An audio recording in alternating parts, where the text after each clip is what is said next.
خبروں کے سلسلے کو آگے بڑھاتے ہوئے خبر شامل کرتے ہیں ڈویژن بہاولپور سے، جہاں regional police officer Bahawalpur Ghazi Muhammad صلاح الدین کی سربراہی میں ڈویژنل میثاق امن کمیٹی کا اہم اجلاس منعقد ہوا۔ اجلاس میں اقلیتوں کے حقوق، مذہبی آزادی، بین المذاہب ہم آہنگی اور امن و امان کے قیام سے متعلق امور پر تفصیلی تبادلہ خیال کیا گیا۔ مزید تفصیلات اس رپورٹ میں۔ پاکستان ہم سب کا ملک ہے اور یہاں بسنے والی تمام اقلیتوں کو مکمل تحفظ اور مذہبی آزادی حاصل ہے۔ ان خیالات کا اظہار regional police officer Bahawalpur Ghazi Muhammad صلاح الدین نے ڈویژنل میثاق امن کمیٹی کے اجلاس کی صدارت کرتے ہوئے کیا۔ اجلاس میں ڈویژنل میثاق امن کمیٹیوں کے انچارجز اور ممبران نے شرکت کی، جن میں ساجن بھاٹیا، ممبر مینارٹی ایڈوائزری کونسل پنجاب اور ممبر میثاق امن کمیٹی بہاول نگر بھی شامل تھے۔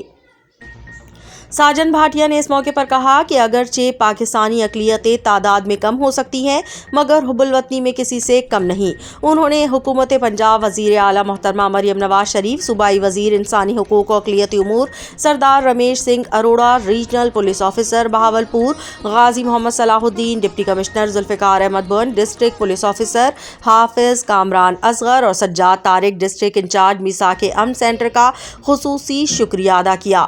اجلاس کے دوران بتایا گیا کہ حکومت پنجاب کی جانب سے صوبے بھر میں تمام مذاہب کے مذہبی تہوار حکومتی سطح پر منائے جا رہے ہیں اور مندروں، گردواروں اور چرچز میں سیکیورٹی سمیت تمام بنیادی سہولیات فراہم کی جا رہی ہیں۔ ڈویژن بہاولپور میں بسنے والی اقلیتوں کے نمائندگان کا کہنا تھا کہ میثاق امن کمیٹیوں کے قیام سے اقلیتوں کے مسائل کے حل میں نمایاں بہتری آئی ہے اور بین المذاہب ہم آہنگی کو فروغ ملا ہے، جہاں اقلیت اور اکثریت امن، محبت اور بھائی چارے کے ساتھ ایک دوسرے کے تہواروں، خوشیوں اور غمیوں میں شریک ہو رہے ہیں۔ شرکا کا کہنا تھا کہ بھاول نگر بین المذاہب ہم آہنگی کا وہ خوبصورت گلدستہ ہے جہاں مذاہب چاہے مختلف ہوں مگر قوم ایک ہے اور وہ قوم ہے پاکستان۔